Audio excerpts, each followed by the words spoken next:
rape and even assaulting students by stabbing them. I want the school authority to move the school from Emouha. The community is not safe, so men can't food. You can just be walking on the road and one of their indigents will call you. If you refuse to answer, they will try to attack you. Somebody has done it once to me. He called me, I refused to answer him, and he tried to attack me. Now we need to leave this place. That is the key point. We need to leave this place. The place is no longer safe for us as students. When we came here, it was not like this, but now it has turned to something else. Who knows the next person who has to be raided?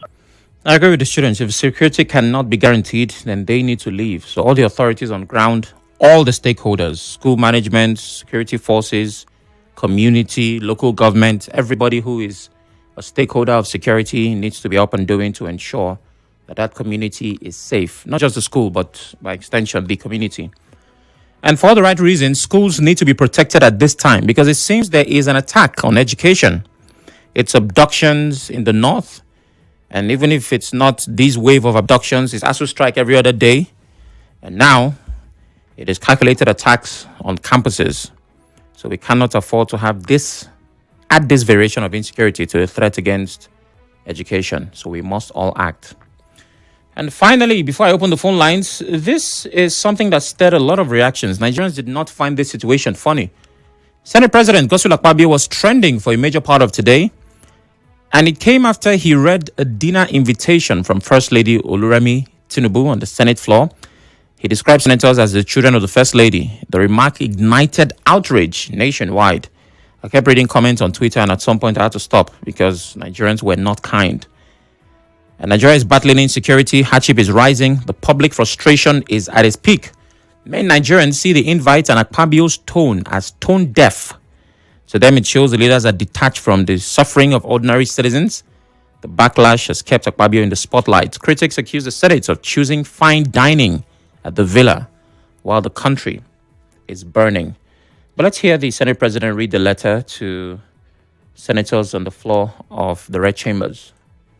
Distinguished colleagues, may I read the short letter from the Office of the First Lady?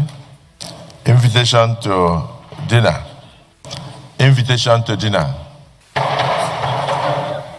Olajide, you are distracting us. Invitation to dinner. I cordially request the presence of His Excellency, the Senate President, and distinguished members of the Senate of the Federal Republic of Nigeria to a dinner which I will be hosting on Friday, 28th day of November 2025 at 6 p.m. at the banquet hall of the Presidential Villa at Sokoro. This dinner is an interactive session to foster insightful discussion on national progress. I look forward to receiving you and all distinguished senators at the event. Signed, Senator Oluremi Tinubu, CON, First Lady of the Federal Republic of Nigeria. So this is like an invitation by the mother to the children on a Friday. I wish you sumptuous meal and fruitful discussion. Senator Wamako, you are looking at me as if you are going to travel. Don't. This is very important. So we all meet there on Friday. Now, I understand why Nigerians found this offensive. The perspective shared was that it's tone deaf, it's insensitive, the nation is mourning and burning, and you're looking to have a dinner. I get it, right? I understand. And when I watched the video, there was something about it that just seemed off. In the same manner, the Senate conducts itself, and many times it feels like the problems of the country does not bother them to that degree. But I'm not even concerned about that perspective. It is the mother to her children statement that bothers me. And on the surface, it might seem like it doesn't matter. But you see, when you remember that the different arms of government are supposed to be independent, when you remember that one of the many functions of the legislature is oversight over the executive, that means they are also supposed to check the executive. And then not just any senator, but the Senate president reads a letter from the First Lady inviting senators to dinner and says it's like a letter from a mother to her children. In other words, the senators are the children of the First Lady, which means by extension, the president is the father. There's a subtlety to it. It tells you that this Senate might not have the will to check the excesses of the executive if the need arises.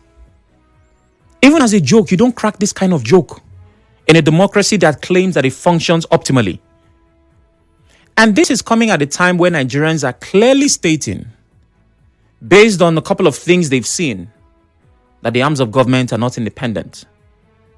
On the floor of this same Senate, on plenary, when the president went there to present a budget, he was done, and they played "On Your Mandate We Shall Stand" at the floor of the Senate. Not too long ago, they also played the same soundtrack at the Conference of Judges where the president was hosted. So these small things that happen here and there make Nigerians question the capacity of our senators. And there's nothing wrong, really, in inviting them to dinner. Banquet hall at Sokoro, 109 senators. Yes, it's more than capable of hosting them. The new banquet hall has a 500 guest capacity. There are 109. The old one has 2,000. So the venue is more than capable of hosting them. But maybe not now. They should have found another way and time. More importantly, that statement from the Senate president was inappropriate. There's nothing about this that suggests that it was a letter from mother to children. Those are reps that people voted in to represent them. So when you call yourself the child of the First Lady, it makes us wonder if this is a monarchy or a democracy. Well, it's time to hear from you. 0817-923-0002. 0817-923-0003. WhatsApp is 080-903-06416. Facebook, Twitter, YouTube at Nigeria Info PH. You can watch, listen, and engage.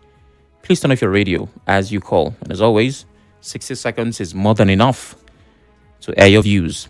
Felix Nsekan says, I'm concerned about the safety of our hero of democracy, Goodluck Ebele Jonathan, and hope he returns home safely. The situation at Guinea Bissau is pathetic and calls for sober reflection from our leaders who feel that they can do anything and get away with it. While I condemn the coup, I think when you push people too hard, they are bound to bounce back. On the situation at the Emouha campus, I think the local government chairman, plans to have a record of landlords whose house students in order to hold them responsible for further attacks is a welcome development. That local government has been notorious for crisis since I was a child. It calls for a serious action from both state and local government.